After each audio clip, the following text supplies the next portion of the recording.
Can I just make one more comment just before you bring on the other witnesses? Go ahead. Yeah, hi. And this is mainly around the conduct of the NCCP.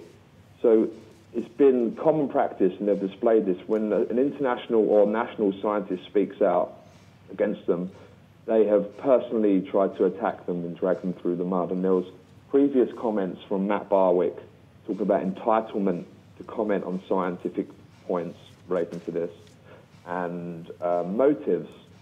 So they've consistently in the media and on the Senate relayed that I personally have a ulterior motive, that somehow I'm biased and I have some vendetta against them. So all of the scientific points that have been published or made against them should be ignored.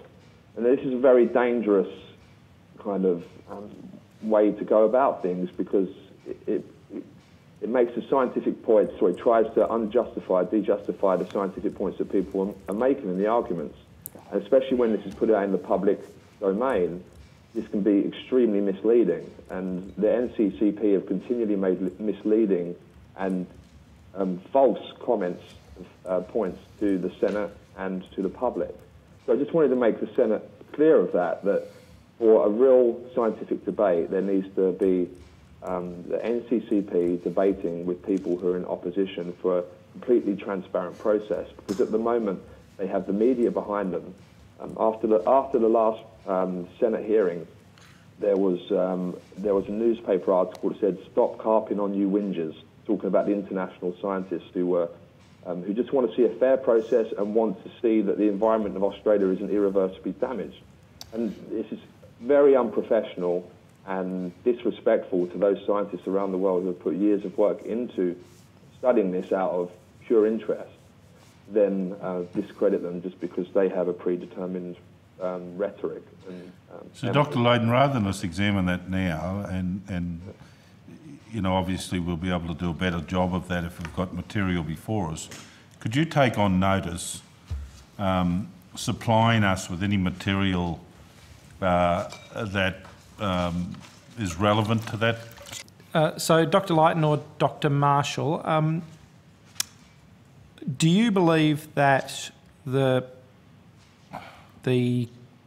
carp control program as currently set up is underestimating the risk of cross-species transfer, or are you more concerned about the direct environmental impacts? I'm personally more concerned about the direct environmental impacts. I'm not, excuse me, I'm not a virologist, but I've spoken to lots of virologists and asked them this very question.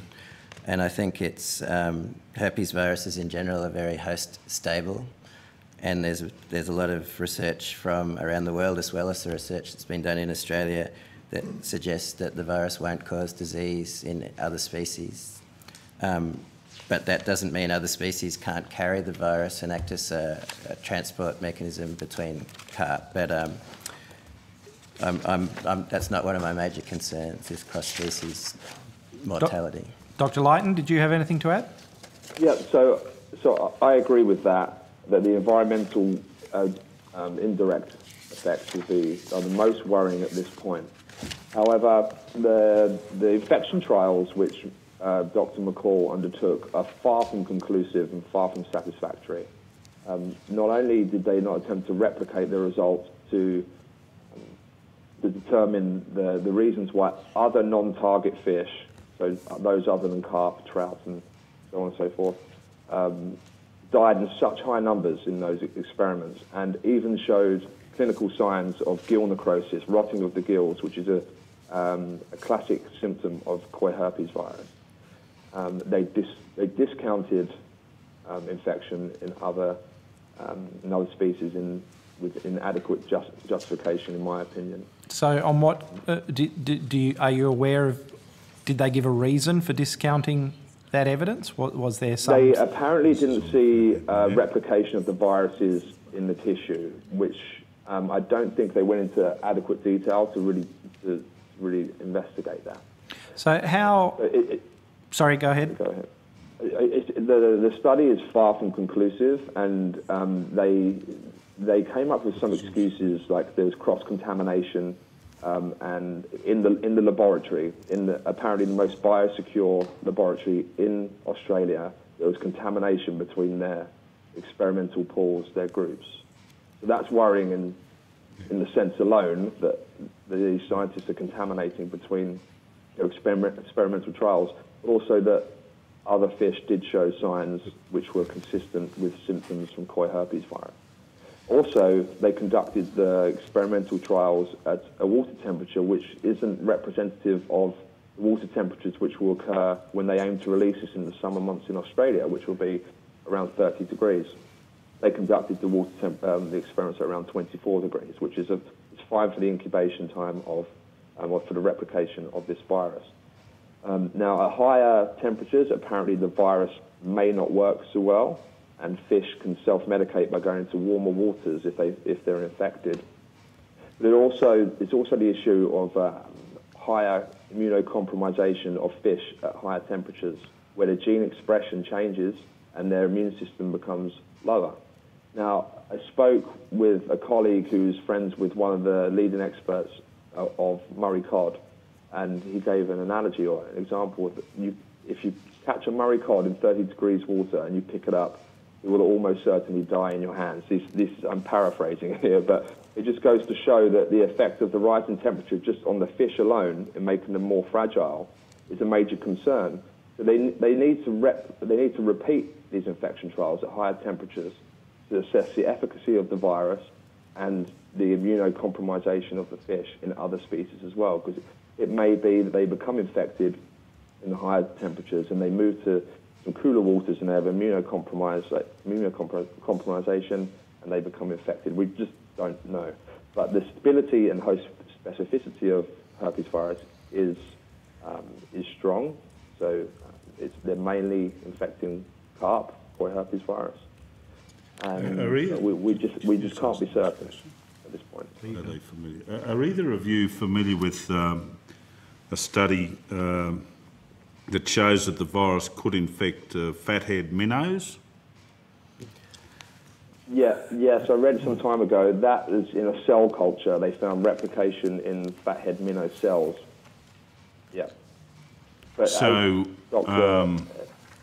which was just stated by the other witness, many species can spread this virus, from mollusks, plankton, fish, birds. Although it's debatable what is meant by a virus can live in something, because we don't actually know if a virus is living or not. But we know that in these other fish that it may not replicate, but they can reside for some time inside of the organisms. Now, one of the unique features of this proposed release is that the population size of the fish and of the viral particles will be unprecedented compared to these natural outbreaks and in aquaculture facilities. And that is one of the main, a very important factor in driving the evolution of organisms, and that is the population size. And this gives a very high evolutionary potential and risk or chance of mutation being propagated through the population. Just quickly, following on that point, Mr. Barwick has always concentrated on mutations of the DNA. Now, there are other mechanisms by which organisms can rapidly adapt even quicker than utilizing mutations in their genome, and that's through gene expression, changes in gene expression, which can happen overnight in humans and everything, just based on environmental conditions, can change the expression of particular genes, and through DNA recombination. So these are unpredictable events after cell replication, which cause huge inversions and shifts and rearrangements of the DNA. Now, there's no evidence to suggest that has occurred so far in herpes viruses, but it's a very real possibility, and it's unpredictable. So there are more mechanisms by which this virus can potentially infect other species, aside from just point-based DNA mutations. So just one final question from me in the interest of time. Are either of you aware of any examples of using a virus as a biological control in this way that have been A, successful, and B, with no adverse consequences? Well, not in an aquatic environment, but of course there's the rabbit calicivirus and myxomatosis, which is well known in Australia, but not in an aquatic realm, no. Where the issues are very different. There hasn't been a purposeful release of a virus in an aquatic.